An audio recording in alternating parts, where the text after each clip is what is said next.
Hi, my name's Sean Shaler. That's my friend Chris Ford, aka the Objective Geek of YouTube and Twitter fame.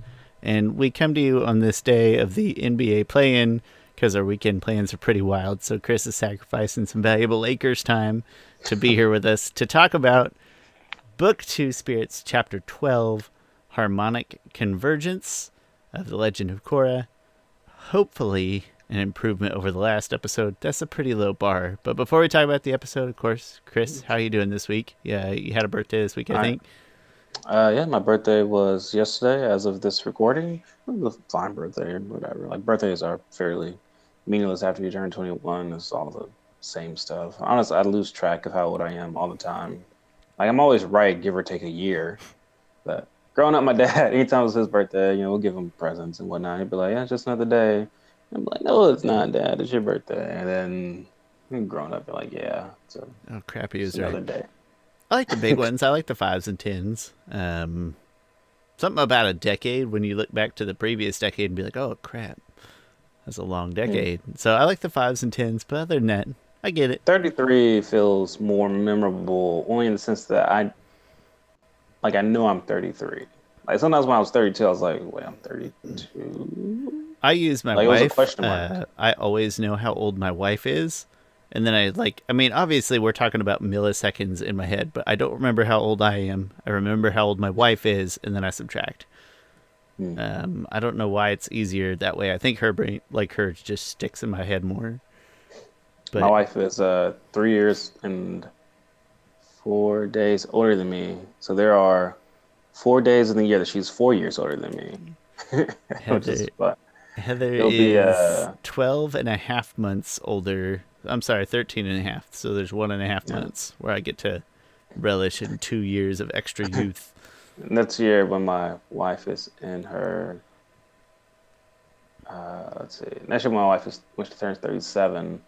She'll be in her late 30s while I'll still be in my early 30s for four Mid days. 30s is 34, 35, 36. Is that the. Yeah, Okay. I think so. That So makes I'll perfect still sense be to me. 33. So yeah, so that's just I'm young 30. She's old 30.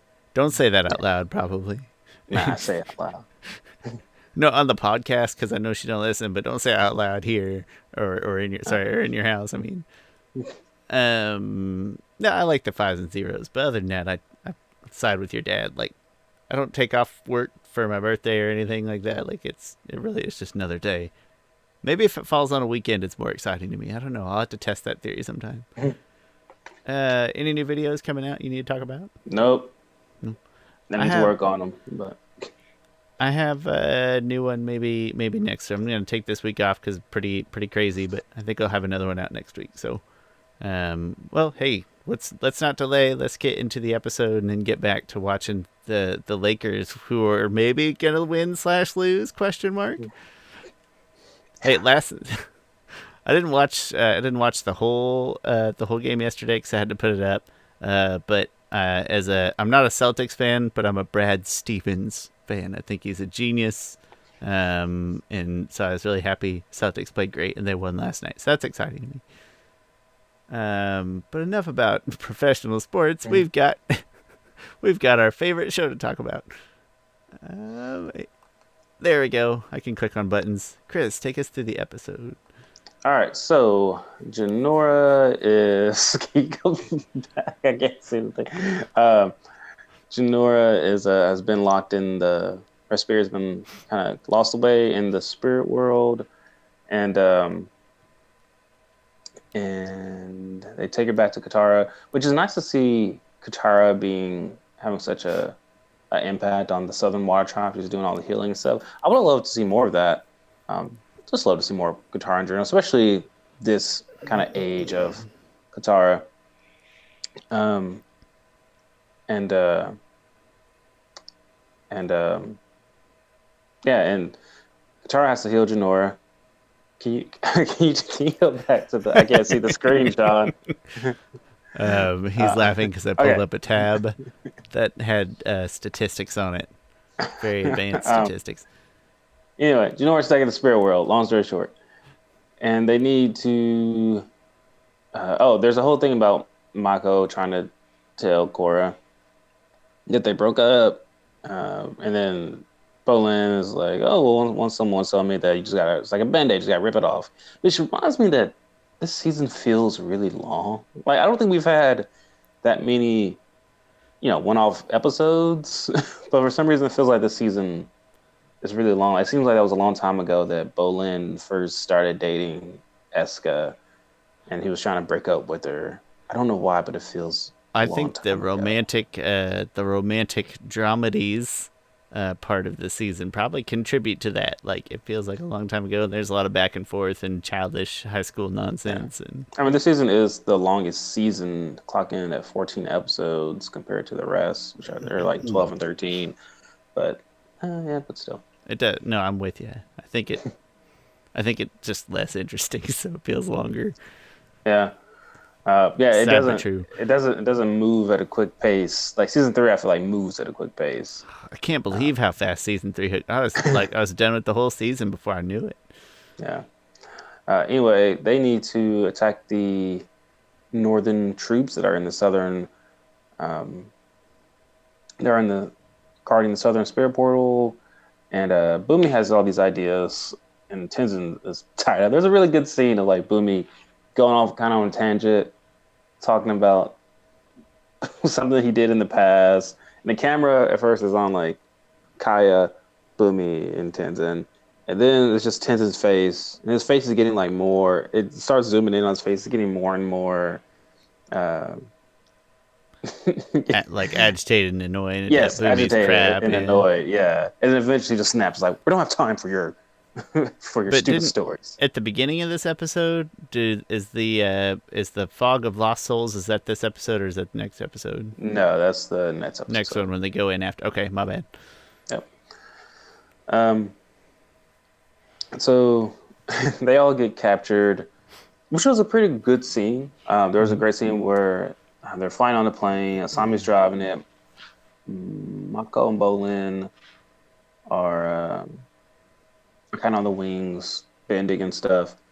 And there's some pretty good action there. Like very good. Like reminds me of I feel like the film Pearl Harbor a little bit. Just that aerial attacks, not to diminish the actual Pearl Harbor that happened, but just theatrically, aesthetic wise, remind me of The that. cinematic parallels, not. Yes. Um, but There's a couple of moderately intense action scenes in this episode. yeah. Actually, Oh, sorry. Yawn, yawn. um, and then they get stopped somehow. Just spirits weighing them down, things like that. Then they all get captured, but Boomy got left off beforehand, and then he befriends a dark spirit by playing the flute. And then Naga comes, and they're like, "All right, gotta go rescue the troops." And then Boomy somehow inadvertently rescued everybody. Which I'm conflicted on this. Kind of the same way with Varys. Like I kind of want like Boomy. He is a very high-ranking like member of the army. He must be very competent. Can't just all be luck. Um, maybe he as has an innate ability to like understand odds and probabilities, but without even knowing it. Right? Like he gets lucky by nature of having this secretly profound understanding of outcome likelihood yeah, and things like I that. I do love just how much he's a lot like Aang in the sense that he's very um, very I don't know, glass half full, very optimistic. Tries, he thinks of different ways to do stuff. Direct Fun violence isn't first, his. kind of. Yeah, fun first. He's what Aang as an adult probably would have been if it wasn't for the weight of the world on his shoulders, and it's what Aang was as a child. And Tenzin was the complete opposite of that because Tenzin had the weight of a whole entire nation on his shoulders. So it's interesting to see that divergence of Aang's character down into his kids. I don't like, and you'll probably hear me complain about it. Honestly, more next season. For as much as I like next season, probably more about it then. I don't really like plot conveniences, and sometimes I feel like Boomy exists in his sort of random unpredictable way just to kind of be a plot convenience from time to time, and this is probably one of the bigger offenders. Sorry, I turned to the Just game flip back real to the quick. game. I know. Brown's wide open for 3. Why didn't you take? Probably because they've been missing them all game. They've been closing out Yeah. on him Oh. up until this. I didn't see it because now I just got the box score up. But I'm telling you, Nice. they were Bazemore and Wiggins were closing out on him really really well in for him and AD. Okay. Then no, I think you're right, Sean.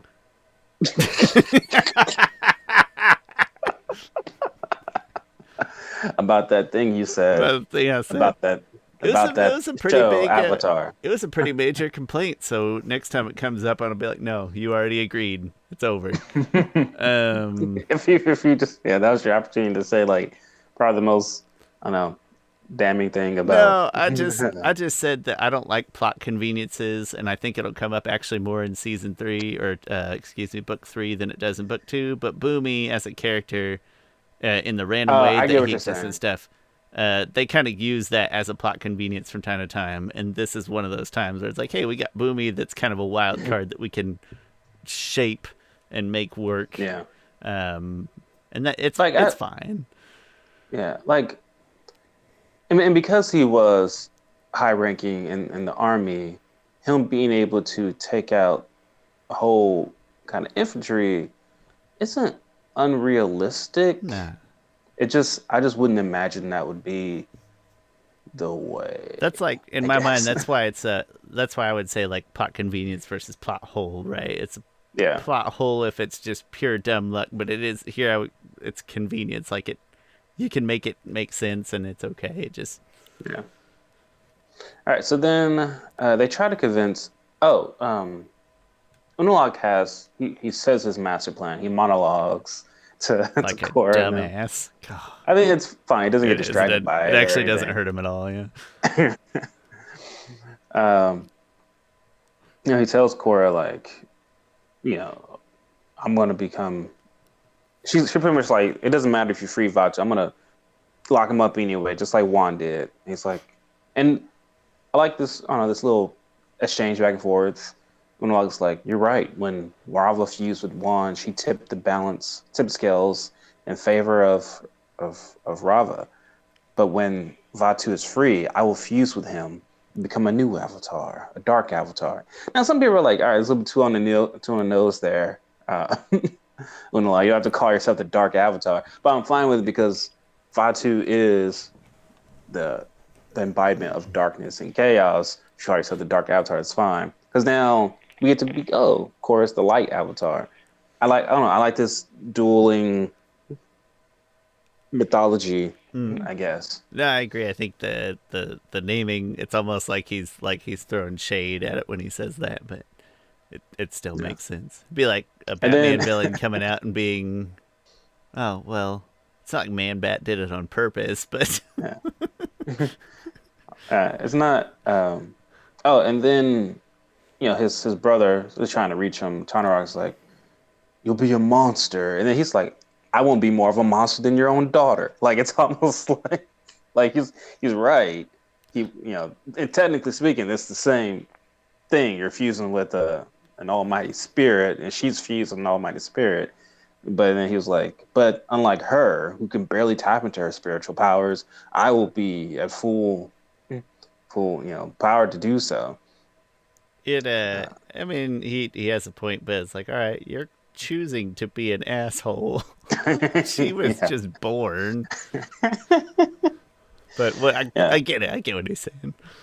Which I find I don't even know. I find it's a interesting conversation that the Avatar is almost the perfect fusion, the light Avatar, because they never lose their humanity, right? The humanity is what makes them them.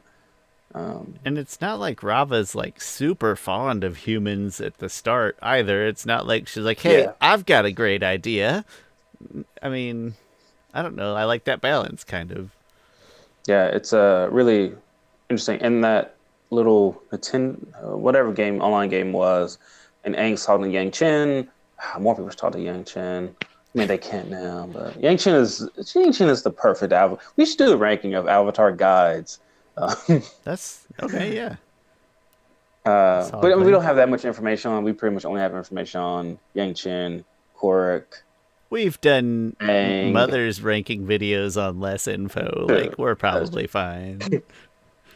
But um, but Yang Chen says to Aang's asking like, why isn't the Avatar like some almighty spirit, rather than a human? And Yang Chen is like, well, the humanity is what makes you care about people and stuff. If an almighty spirit just came down and was like smiting people left and right, like they wouldn't know really why or not, and it wouldn't feel just in a certain sense.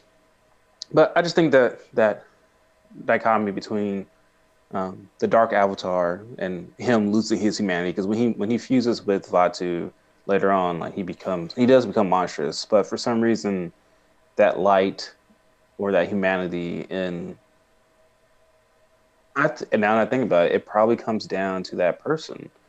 Probably comes down to that humanity that Juan had that he didn't become, and some almighty, smiting, powerful spirit, and that soul and humanity has been passed down to lifetime after lifetime. While Unalaq is like, screw humanity. He's not even thinking about humanity at all. He's like, I'm gonna He's just kill pretty it much all. had himself above humanity for presumably a few decades at Yeah, this point. yeah, So yeah, it's like a voluntary willpower of the beholder or something like. I'd buy that. yep. So anyway, he goes off, getting ready for harmonic convergence, and Boomy saves him, and then they have a plan. Um, Boomy, Kaya, and Tenzin are going to Spirit World to look for Janora. They go physically, and then um, Korra and Mako and Bolin are going to try and seal the portals. Of course, they'll seal it while Mako and Bolin distracts pretty much Unalaq. And the plan is pretty much working really well. I really like this fight between um, Unalaq and Mako and Bolin. It really shows just how great of a bender Unalaq is, that he can hold off two really good benders. Also, I love seeing the teamwork dynamic between Bolin and Mako. Um, I don't remember all the things about the fight that well, other than maybe being a little surprised. I'm always surprised at like how much bending ability they give some of these older folks who Yeah, like water bending's not been this guy's top priority for the past 20 years or what have you. I don't know. It seems a little like two young athletes and pro benders who know peak middle bending, or well, I guess he doesn't know middle bending yet, does he? Who know peak bending techniques versus old man who cares more about spirits. Like I don't yeah. know. It's fine though. I get that he's a scary bad guy. Uh, so then Korra is I feel like not that much happens in the episode because we're almost done talking about. Korra gets to she tries to seal it all up, but harmonic convergence is upon them, and it's happening, and all the planets align, which I think is really cool animation, especially when harmonic convergence happens. Like just this purple glow encompasses all of the world. I think that looks really cool. And then Vatu is freed. Excellent. I will say these last.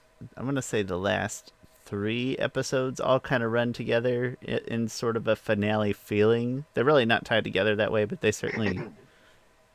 I'm certain I'll screw them up over the course of reviewing all three. Oh, go away, Cortana. I don't care about you. Okay. All right. Well, let's get to the ratings. All right, wait a minute. Is my thing even? Which one am I? Okay, never mind. I think we're fine.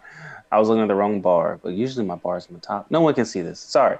I will keep No, going. I had to. I did change some things around because I was having some camera issues and whatnot last week, so I finagled. Ah, got it. Okay, I see my green light going. Anyway, sorry, folks. I thought that whole since we've been recorded, maybe I haven't been recorded. Anyway, No, I audiovisual, give it definitely an changed some eight. things. It probably got an 8.5, but I'm fine with 8. I really like the the the the fight from the plane. Really like the Mako Boland versus Unalak fight. Like I said, there's also a good scene of Korra going into Avatar state and like pushing back all these spirits. Um, yeah, so pretty solid there, audio visual wise. So it gets an 8. Story gets 7.5. This feels like one of those go between kind of episodes. It's more impactful towards the end there, but it feels. I don't know, you knew we were going to get to this conclusion. I guess you knew that harmonic convergence was going to happen. So we got there. Memorable, a 7.5. Also, oh yeah, nothing that much stands out in this episode. Again, it's kind of a go-between episode. So that brings us out to in 7.6 out of 10. I'm surprised. It's one of the bigger discrepancies we've had in ratings in a bit. And it's mostly the audio visual. Chris, I gave this one a ton of credit. Ooh, wow, There's nice. lots of dynamic music. When you get to the Tree of Time at the end, when they get to the Spirit World, there's a lot of dynamic music changes. The two big fight scenes are really cool. Harmonic Convergence is really cool. A lot of very intriguing things audio visually happen here, and I would consider them very good things. So I really liked this one in that sense. Story, we were pretty close. I'm not a huge fan, but at least there's really big payoff here. Like it's very exciting toward the end when I don't know, like it's a good enough cliffhanger. I think when you're kind of waiting to see what happens for the next episode, I think it does a really good job of that. Even if I'm still not too thrilled overall about the entire story arc, it's fine here. And then memorable though, I gave it a really high memorable Oh too. wow, There's we a are off on yeah, this. that was a big discrepancy. Surprisingly, I figured you would like this one a little more, maybe not a ton. But the memorable things here again, mostly just having the harmonic convergence payoff, is a massive part of it, and it really does to me. It always feels like we're in sort of a build up to a finale here. Like it really feels like this could be episode one of a 3-part finale, and so I know that I will have trouble distinguishing them. But I don't know. I always as I was watching through this episode, I guess what stuck out to me is that it was very familiar, even though I had only seen it the one time before. It stuck out in my head as very integral and very well put together. So yeah, I was actually a big fan of this episode, surprisingly. So 8.7, and that brought us to an 8.2 overall, which, okay, a little divisive, but I suppose an 8.2 overall That's makes enough sense. yeah, I am surprised. I'm a little surprised you didn't give audiovisual more credit, but such is life. Um, you're always so good at picking up music, and when we went into Korra, I made a sort of a dedicated effort to pay more attention. It's Yeah. something I don't pay enough attention to. And little other audio visual details is probably my greatest growth part as I try to pay attention to and critique these things. And I really thought this episode was very good in that Yeah, department. I'm excited for this next episode. I don't think I'll be as harsh on them. It's always different I don't whenever even know that you were I harsh kind of today, right? It just felt like middling, but I don't know if harsh is no, the word. it was more middle. Like I like the episode. It's not like the Thousand City Night of Thousand Stars where I pretty much didn't like it. If you take comedy out of Night of a Thousand Stars, or like a couple of very tiny novel ideas, you got nothing. A couple of novel, charming novelties. That's what I was trying to say. There's nothing. This one, at least, there's some narrative substance and a real big exciting ending, I think. So yeah, 8.2 makes sense. That being said, we got 2 episodes left in this season. I won't say that they get better because I don't want to give anything away, but I would say that they get bigger. Things get crazy. So I'm Yeah. pretty excited to talk about them.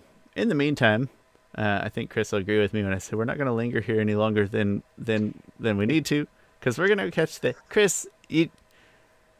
It's not that I'm the hugest NBA fan in the world. I'm a big basketball fan. Could you have picked a more interesting play-in game, like Uh, at no, all? this Could is you? This is this is the best playing game you could ask for. And I mean in a literal way. Like, the only other thing I could think of is if Kawhi and Paul had missed so much time that they had been the 7-8, like an LA 7-8 between two of the best teams. That to me is like the only scenario I could think of that would have been more interesting, is like the Clips falling all the way down to a 7-8 with some Kawhi Paul, and then they come back at the end of the season or whatever. I was really hoping This is the the second best sorry, scenario.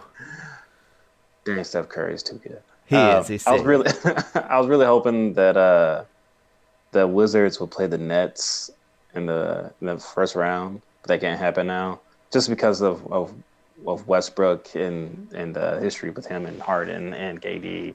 Like he would just have so much I think to fight about. I think that would have been an incredible series, and I think maybe they would have had a slightly better chance than the Celtics. Especially, I saw Yeah, Robert Williams went down. I didn't check to see if he's coming back, but I think they would have had a slightly better chance against the Nets.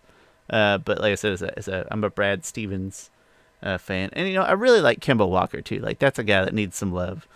So I was still rooting for the Celtics, but whatever. This game over here, I don't think you could ask for a better playing game. That being said, end of the third quarter, this lined up pretty nice. We're going to get out of here, go watch the rest of the game. You all come back and hang out with us next week, and we will talk about I can't even speak. Book 2 Spirits, Chapter 13. I don't remember the title. I'm sure it's a lovely title. In the meantime, we are Avatar: The Last Podcasters. That's my friend Chris Ford, a.k.a. The Objective Geek of YouTube and Twitter. I'm Sean Shaler. You can find us on Twitter and Instagram at @last_podcasters or facebook.com/Avatar the Last Podcasters. I gotta focus. I'm trying to get out of here fast. It's making it worse. And thanks for watching. We really appreciate it. Go enjoy some AAA NBA play-in action. Chris, I'll see you next week, buddy.